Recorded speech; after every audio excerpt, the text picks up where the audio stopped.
I bought this shirt by Lanvin for about $50. And as you know, the House of Lanvin, this is probably the deal of the century or signs that something was catastrophically wrong with it. And it turns out it was a little bit of both. I got the shirt on the Real. They're not sponsoring this video or anything like that, but I do like buying secondhand, and my tastes are a little bit behind what's in fashion or what's of the times. And so a lot of the things that I like to wear or am attracted to are generally very affordable on that site. The cotton shirt arrives, it's beautiful, it's got beautiful construction, it's got Lanvin's signature grosgrain collar, but I put it on. And I had forgotten to look at the measurements on the listing about this piece. The sleeves were about 3.5 to 4 inches too short. And not only that, but they were tailored inappropriately, which changed the way the sleeve functioned. So the vent on the side of the sleeve was eliminated by hemming, and so the sleeve could not be rolled up. I had to think of something that I could do with this. I wasn't able to return this. Honestly, I think the outcome is a lot more interesting. I think altered clothing is a good thing. Almost every good garment looks better after it's been tailored to the person wearing it. But tailoring is one of those professions where the difference between shorter and better can be about 1/8 of an inch. Let me show you what happened here. This opening in the sleeve isn't decorative. It's there so the cuff opens properly, so you can roll up your sleeves and vent your sleeves. So your wrist actually fits through the opening. Instead of shortening the sleeve farther up and preserving all of these proportions, someone simply moved the cuff. Everything below it got compromised. The shirt still closes, it still technically functions, but it no longer behaves in the way the House of Lanvin designed it to do. I always find this kind of fascinating. You can learn just as much from a bad alteration as you can from a good one, and sometimes you can learn a lot more. When you're altering a piece like this, your resources are limited. Once you cut into it, you've made a decision that you can't usually take back. Originally, I thought I would rebuild these sleeves as they were meant to be, but there wasn't enough fabric. So whoever had altered the shirt had removed all of the seam allowances and excess that they would have had from the original sleeve. So somewhere in those 2 days of me kind of thinking and redesigning what was going to happen, I started to ask, what is this shirt trying to become now?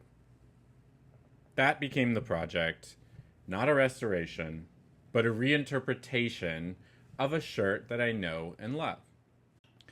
Once I began meticulously cutting into this, I started to really appreciate the craftsmanship of the people who work at the House of Lanvin, because even things like these cuffs, they are so beautifully made.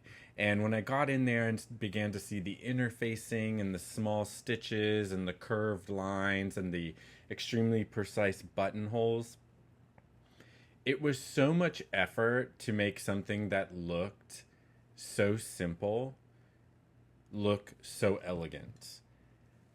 Unfortunately, the tailor who then altered this kind of roughed up the craftsmanship, and you can see a lot of difference in stitch widths and thread weights and things like that. So it was really up to me to kind of figure out, how am I going to do this and restore some sort of elegance to this shirt, because the vent was gone, the shirt was kind of a brick, and the person who probably had this altered was probably my size in the shoulders, but was wearing the shirt very boxy and had a lot shorter arms than I do. Since rebuilding the original sleeve wasn't possible, I decided to lean into that limitation. The new sleeve would become shorter, but it would become wider. And so the short sleeve would be like a bell sleeve coming off of the body. And there was something about it that kind of reminded me of Japanese style. There's a very distinct silhouette of a button-down shirt worn in modern times in Japan, where the sleeve sends out at about a 45-degree angle from the shoulder. It's subtle, and a lot of people don't notice it, but I do, because there's a lot of extra work that goes into that sleeve. And that's probably my favorite kind of design, the subtlety that takes a lot of effort. But to everyone else who maybe doesn't recognize it, it just looks like a shirt that fits really nicely. There wasn't a pattern for this necessarily. I used the same sleeve cap, but what I did was I kept putting the shirt on and walking to the mirror, taking it off, trimming, reworking it, and putting it back on, instead of redrafting and reworking the pattern pieces flat on the table, which is very different from what I usually do. I did a very tight rolled hem on the sleeve, and I'm not confident right now with a rolled hem foot.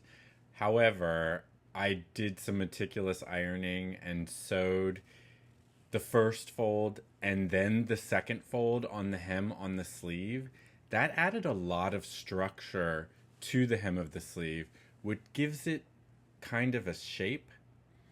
And what I ended up with was this casual shirt with really beautiful button look with a really beautiful collar.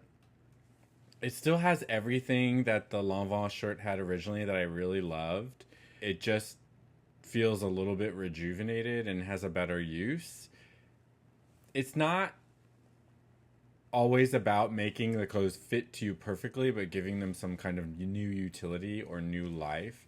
But I'm hoping this video kind of encourages you to look at a piece with a missing button, a bad alteration, a stain on it, and understand why you bringing that piece back to life can actually give it a whole new meaning. It's just about how you go into the design and change your questioning about the problem. This time was kind of new for me, and I think that the product kind of surprised me. So thanks for spending a little bit of time with me. If you enjoyed this project, I'd love to have you back for the next one. We've got quite a few ideas planned.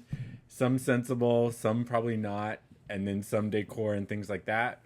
But until then, have a good one.